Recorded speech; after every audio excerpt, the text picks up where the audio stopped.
जय हिंद साथियों, प्यारे साथियों, आप सभी को आरडीए क्लासेस में तहे दिल से स्वागत है। कैसे आप सभी? आशा करते कि आप सभी स्वस्थ होंगे, मस्त होंगे और पढ़ाई मन जतन से करते होंगे। प्यारे साथियों, आज के इस क्लास में आप सभी को पढ़ाने वाले हैं 12th क्लास हिंदी। ठीक है, 12th class Hindi chapter number 4 Ardhanarishwar. ठीक है, जिनके रचनाकार है रामधारी सिंह दिनकर। तो आप लोग अंत तक बने रहिएगा, पहले शांति से समझिए, उसके बाद लिखिएगा।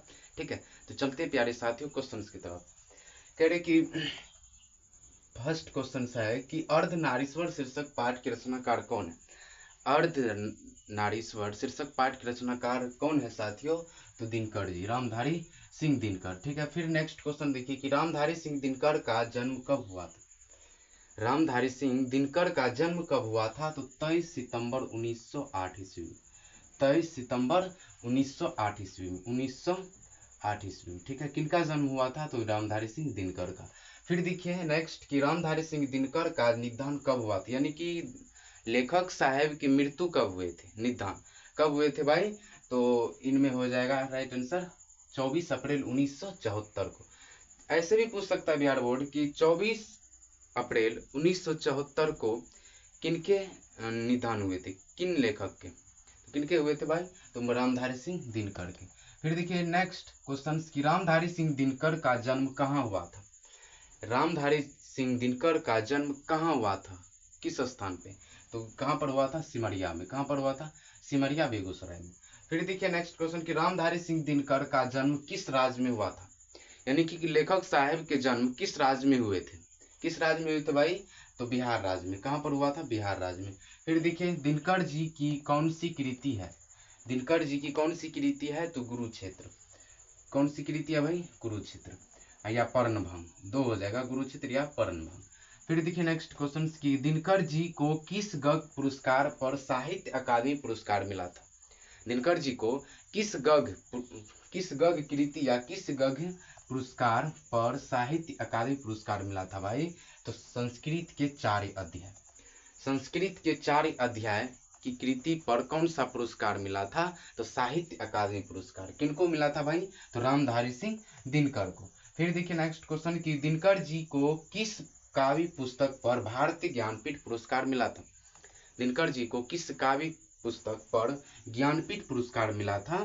तो ये हो जाएगा उवर्सी पर, उवर्सी वाला रचना पर दिनकर जी को भारतीय ज्ञानपीठ पुरस्कार मिला था। फिर देखिए नेक्स्ट क्वेश्चन की दिनकर जी को कौन सा पुरस्कार मिला था? तो पद्म भूषण पुरस्कार। दिनकर जी को कौन सा पुरस्कार मिला था? पद्म भूषण पुरस्कार। टोटल पुरस्कार देखिए, एक हुआ पद्म भूषण, उसके बाद ज्ञानपीठ पुरस्कार, उसके बाद साहित्य अकादमी पुरस्कार, ये सब जो है ना किनको मिला था? तो दिनकर जी को। ठीक है, फिर देखिए दिनकर जी को कौन सा पुरस्कार मिला था? तो पद्म भूषण, ये तो बताइए हैं। ठीक है, फिर देखिए नेक्स्ट क्वेश्चन कि रामधारी सिंह दिनकर किस युग के कवि थे? यानी कि रामधारी सिंह दिनकर किस युग के कवि थे, किस युग के? तो भारत हिंदू युग के। किस युग के भाई? भारत हिंदू युग के नहीं होगा, छायावादी उत्तर युग के, छायावादी उत्तर युग के। फिर देखिए नेक्स्ट क्वेश्चन कि नर और नारी के काम क्या है? नर और नारी यानी कि पुरुष और स्त्री के काम क्या है? तो पुरुष कोदाल चलाने वाला बलशाली किसान, उसके बाद नारी जो है ना, नारी का काम है अछोरना बछोरना। अछोरना बछोरना मतलब क्या होता है कि चौका चूल्ही ये वो, मतलब घर का काम करना। ठीक है, नर का है कि बाहरी काम करना, किसानी, जैसे कि खेती खोला, उसके बाद हर चीज बाहरी काम जो होता है। ठीक है, फिर देखिए नेक्स्ट क्वेश्चन कि 12 कि दिनकर जी के पिताजी का नाम क्या था? माता जी का नाम, दिनकर जी के माता जी का नाम क्या था? तो मनरूपी देवी। क्या था भाई? मनरूपी देवी।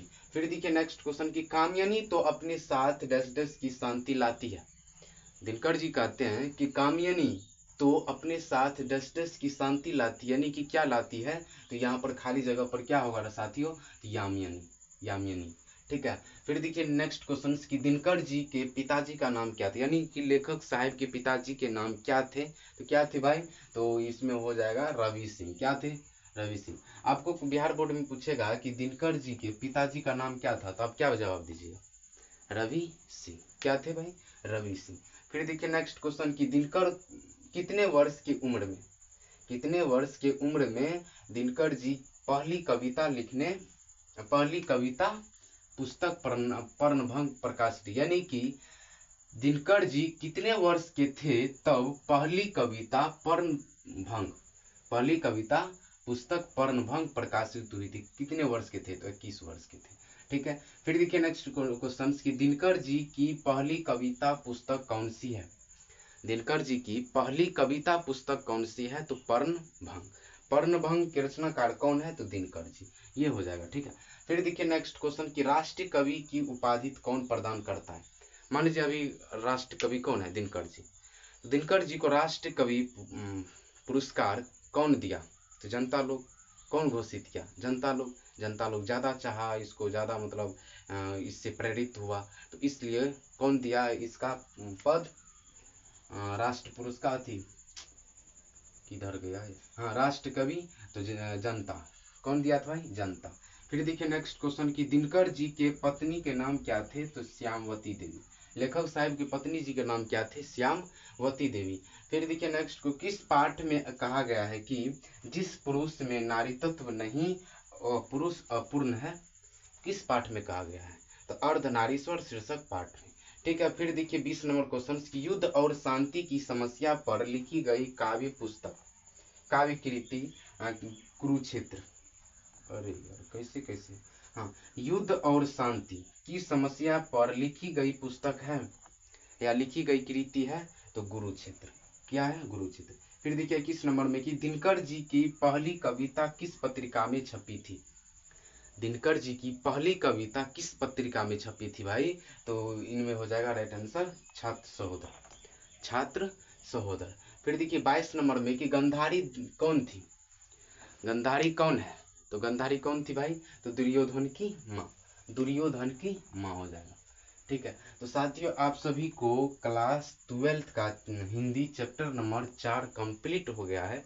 1 से लेकर के 4 तक कंप्लीट कर दिए हैं। अब से लाइव होगा शाम 6 बजे। शाम 6 बजे लाइव होगा चैप्टर नंबर 1 का। आप लोग से पूछेंगे। ठीक है, चैप्टर नंबर 1 आप लोग से पूछेंगे क्योंकि पढ़ाया हुआ है। तो लाइव 6 बजे।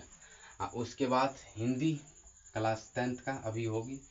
ठीक है, तो उसका भी लाइव में पूछताछ होगा कि क्या कौन कमजोर है, कहाँ पर किसको याद नहीं है। तो कमेंट के थ्रू आप जवाब देते जाइएगा, इधर से हम सवाल करते जाएंगे। ठीक है, तो नेक्स्ट वीडियो में मिलेंगे, तब तक के लिए टाटा बाय बाय।